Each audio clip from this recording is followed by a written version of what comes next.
Alrighty, guys. Happy 2026.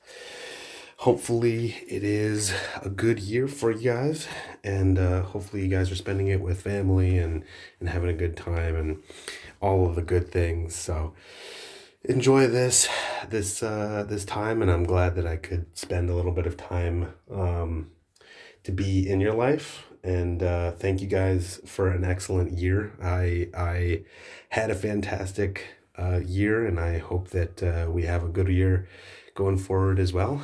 I know you guys are busy, so I do appreciate you guys watching my videos and everything like that. So thank you very much. Like I said, I'm just a guy on the internet who likes to make videos. And now that we've got the gushy stuff out of the way, we got a new monster and a new event and spawns and everything, but mostly a new monster. So the main question is it worth spawning? And we're going to get into it. So, what does she do? She hits 5 times with 700 ability power with magic damage, doesn't penetrate. But 5 times is pretty good. That's high, and ability power is also high. The problem is she's time. So both light and dark beat her, which are both very, very common. However, she may still be worth spawning, so let's talk about it. Targets all allies and applies a really special buff. This was a special buff for Hotaru, the 41 cost monster a long time ago. Hasn't been applied to a lot of monsters since. There's probably only 10 monsters in the entire game that have this, but it's a really unique effect. It is a secondary effect where, when you use an ability, you get a certain amount of uni based on the amount of like the cost that you have spent on the ability that you're using. This is a separate thing. It applies separately, I believe. So if you have uni gains, it's additional uni gains, but it's a nice way to gain uni fast for everyone, which is really great. All allies increase stats by 200%, so that is good. Twilight, which is also good. It's good for PvP and PvE, mostly for PvP and guild battles and stuff like that. But it gives you penetration. And mainly what it does is it gives you penetration for all of the things. It gives you damage reduction, damage reflection, and damage nullification penetration. So as soon as you attack somebody, they should just die. Protection. That is disappointing, but it's okay. At least you get a bubble. And Crimson Crest. Also disappointing. It is one of the worst crests. So that is unfortunate. But she gives a new passive. This is kind of interesting. Increases the max Unison gauge capacity by 20 when equipped in the main slot. So there is an ability from treasure hunters. I believe they have 2 now that can increase the total amount of Unison capacity, but it is a limited thing. It is limited time it expires. This one does not expire. It's a passive, which is really interesting. We'll have to see how much it is used. My guess is that it'll probably be used in things like quests and PvE content, but it won't be used a whole lot in guild battle or really in in Coliseum PvP stuff like that. I don't see additional Unison gauge being that powerful, as opposed to something like Unison gauge reduction or cost reduction passives. Those are going to be way better. Now, talking about the Awakenings, we are at 50k. So remember, 60k is what came out for the the concerto monsters, the new orchestra monsters. So we can expect 60k to be the end of the 45 cost to 46 cost range, somewhere in there. So we went from 40k, now we're at 50k, so probably about halfway through, and that's good. The allies. It's an additional effect that increases allies' Unison gauge gain by 50. That is excellent. If when you combine that with something like this, the only thing that's kind of disappointing is there's not a lot of effects going on. Yeah, there's some unique effects, but I'd like to see something else, like Unison gauge gains on top of this. This applies Unison gauge whenever you use an ability. It's kind of, or like enemy Unison gauge slowing down or something like that, like Unison gauge reduction on enemies. So that's kind of it's intermediate, it's not bad, it's not good. It's just kind of like I feel like there's something missing. Slumber resistance by 60. That's really good. Slumber is still really, really, really powerful, and getting resistance to it is very good. All allies or all element defense increased by 500. This is a new maximum, I believe. I think the most before this was 400 for one of the ranking monsters for Darkness and Shadow, something like that. It was a collab. So 500, that's really, really good. So essentially you can think about this as getting what, like, firelight or fire, water, wind, that's 1500, plus time is 2000, and then light, dark, star all apply twice because they all beat two elements, and that's 1500. So 3000 plus 2000, you're getting roughly 5000 total elemental defense from this monster. That's disgusting. Honestly, that is amazing. All of these types of monsters are always really good, but 500 is insane. So she might be worth it as a backline monster, as one of your back 5, just for this. And she has slumber resistance as well. So it's one of those things where she gives a resistance and just an incredible amount of elemental defense. She might just be worth it just for that. But let's talk about what else is in this spawn, because there is some really interesting stuff. We've got a new proc, I believe. Oh no, this might be a returning proc actually. But let's go over it. You get 10 cost. You can restore HP. Restoring HP is always really good when you're attacking. You're required to crit in order to do additional ability power, which really sucks.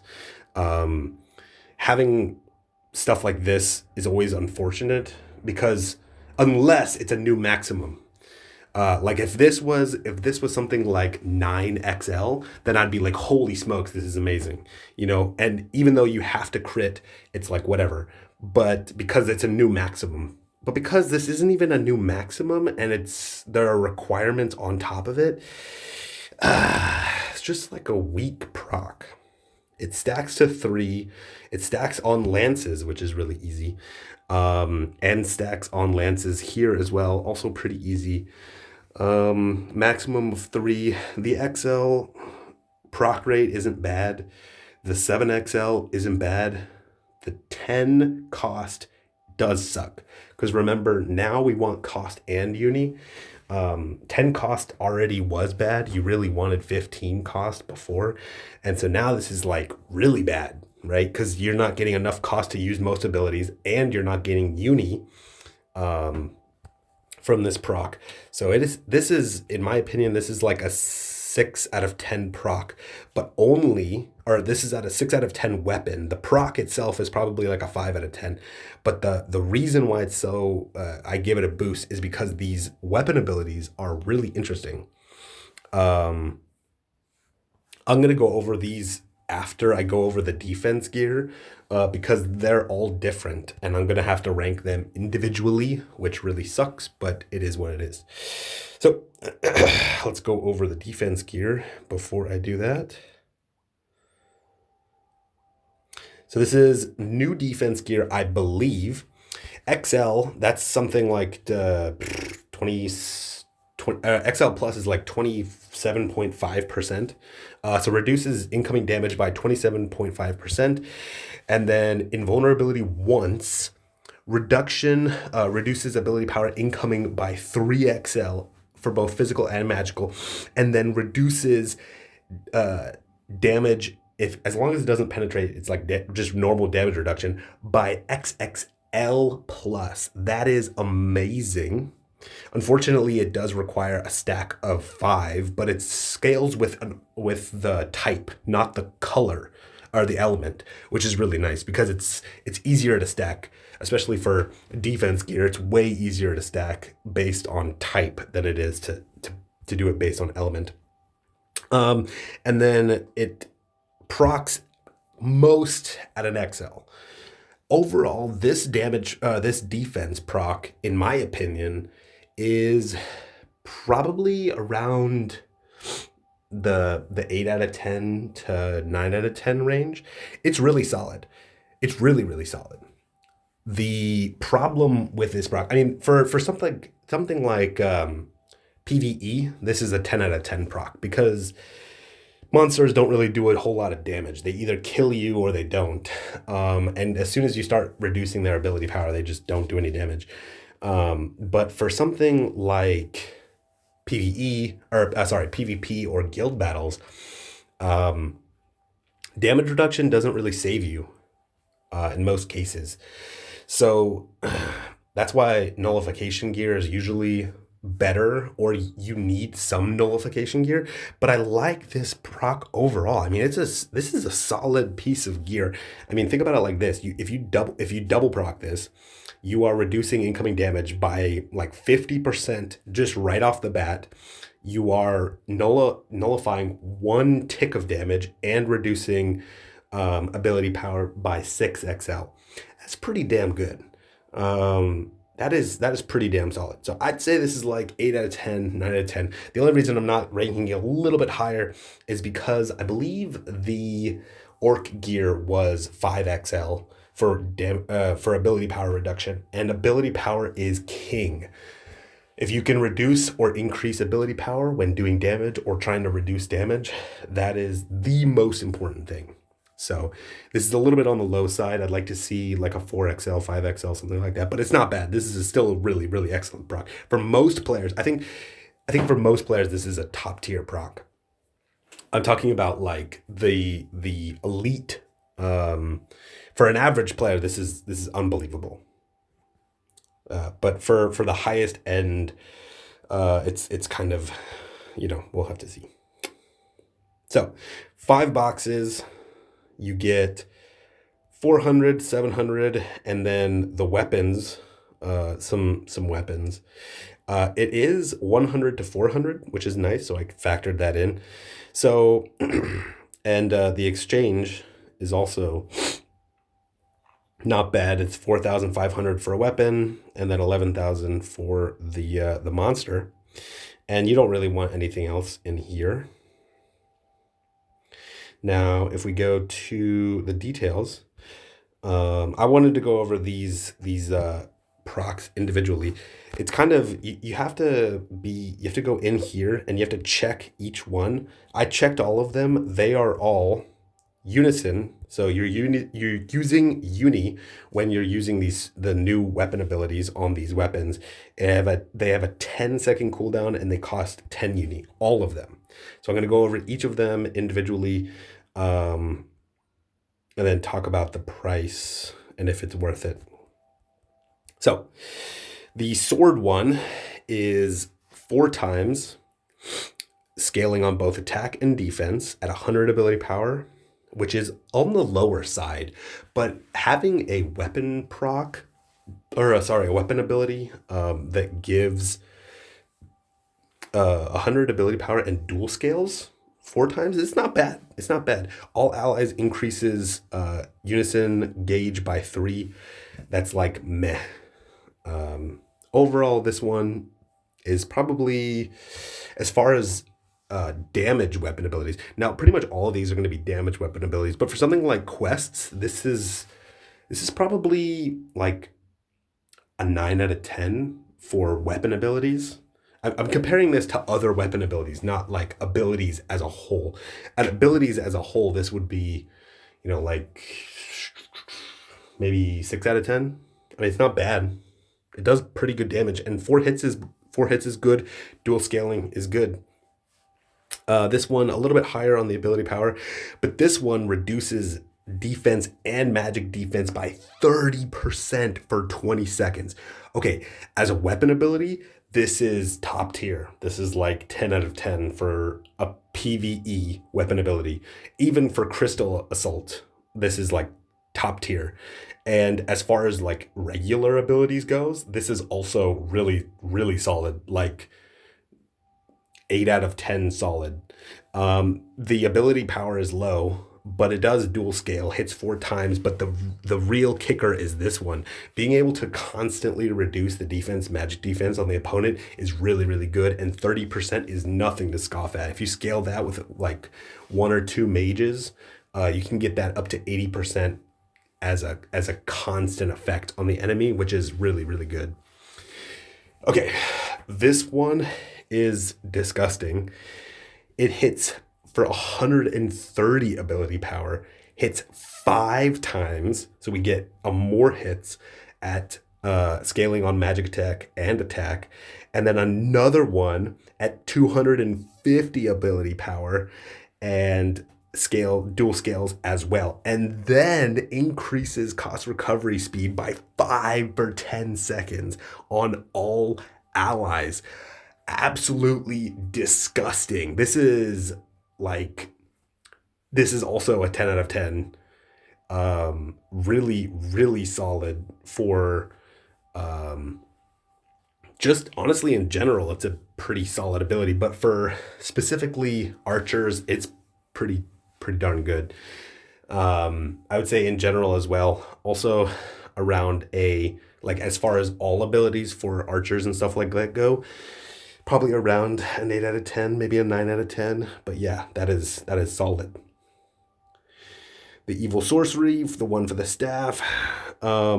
Basically, it's the exact same thing as the lance. So I'm going to double down and just say it's a 10 and then about an 8 out of 10. I would say maybe you could consider it like an 8.5 out of 10 because mages can use multiple abilities that stack defense and magic defense reduction. And so you could argue then you only need one mage in order to get the enemies, like in a quest, in order to get the boss's stats to negative 80%. So you could argue maybe 8.5, but I wouldn't say 9 as like an overall ability. Purging Flash, it's the exact same thing except for it prohibits uni. This one is much worse. Prohibit uni is not nearly as good. This one is like, I'm going to say it's a 4 out of 10 for weapon abilities. And it's like a 3 out of 10 for regular abilities. Unless it's really, really fast. Unfortunately, I can't tell the speed of these, but my guess is it's probably not really, really fast. So I don't see it. I don't see why this would be top tier. You really want to use something that does damage. In something like PvP or guild battles, you either want to kill them or you don't want to kill them. So applying prohibit uni it's not a good strategy most of the time. And it doesn't do anything in quests. So really the dual scaling attack and defense, that tells me it's probably best in something like quests. So that's unfortunate. This one's interesting though. 120 ability power, so a little bit less. Hits 3 times, dual scaling. 150 hits 3 more times, and applies grief, but only for 10 seconds. It's interesting. I think this is worse than the other one. I'd much rather see the other one, the archer one. The reason being is because it's really rare for grief to be useful. Grief would be really useful against something like the crystal in guild battles. That's the only situation where it might be better. But honestly, this one is much, much better. For most quests, you're going to be constantly killing enemies. So applying debuffs is usually not nearly as strong as applying buffs to the allies. So yeah, I mean, this one overall, as far as weapon abilities goes, hitting 6 times is not bad for 10 uni and 10-second cooldown. I'd say this is like a 7 out of 10 for weapon abilities, just in general. And then as like a general ability, I'd say this is. I think the ability power is just a little bit too low. I'm gonna say it's around a 6 out of 10 as well, maybe a 7 out of 10. It depends what you're fighting. Of course, if you're fighting like top tier monsters doing the hardest quests and you really need to apply something like grief, then of course this is like a 9 out of 10 because doing more damage is better. But in most quests, you're not going to be the enemy isn't going to be living long enough to make the grief really count. So that's what I'm factoring in as well. So, and yeah, that's pretty much it for this monster. Now the question is, should you spawn it? It is a little bit expensive. Consider it about 850 gems. Usually what I like to do is take the average at 100 or 150, depending on how expensive it is.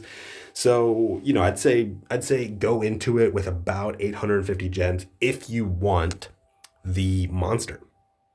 And I do think the monster is worth it. I'd say the monster overall, especially for new players, I guess I'll rank it differently for each group. So for new players, I'd say this is probably a 10 out of 10 monster, giving you additional uni defense. This is a monster you can use for a really, really long time. You should be able to use this until like 47 cost becomes really, really popular, maybe even into 48 cost. So for free to play and for new players, this is a 10 out of 10 monster. I'd absolutely recommend getting this monster. But for, like an average spender, or for somebody who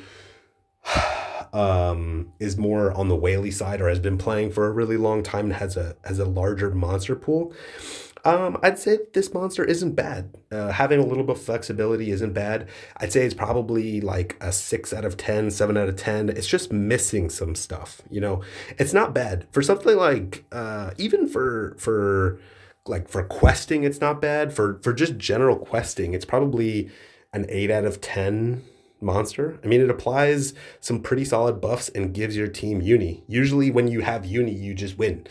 So yeah, I'd say 8 out of 10 for regular PvE. For things like quests, or for things like PvP, it's also not bad. It's got Twilight, which is really solid. It's missing some things. You would want something like diffusion or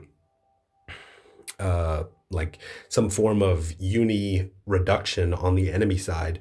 But for PvP, also not bad. I'd probably rank it, like 8 out of 10 probably total as well. For guild battles, for racers, I'd probably rank her. That's a hard one.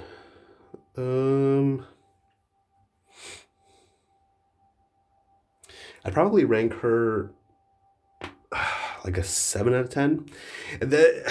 The reason why it's really, really hard is because it depends. When racers are racing, right?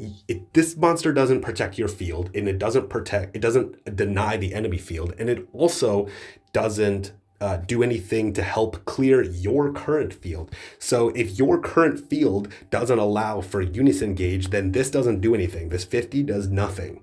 So that's why it's one of those things, and it's not a prio monster, but it does give you a lot of buffs. I mean, if you throw this monster plus one other monster on the front line, and you have like 3 out of 5 of your backline monster or players in, you could easily one-shot the crystal as a top tier guild. So it's not bad. It's like 6 out of 10, 7 out of 10, something around there for treasure hunters.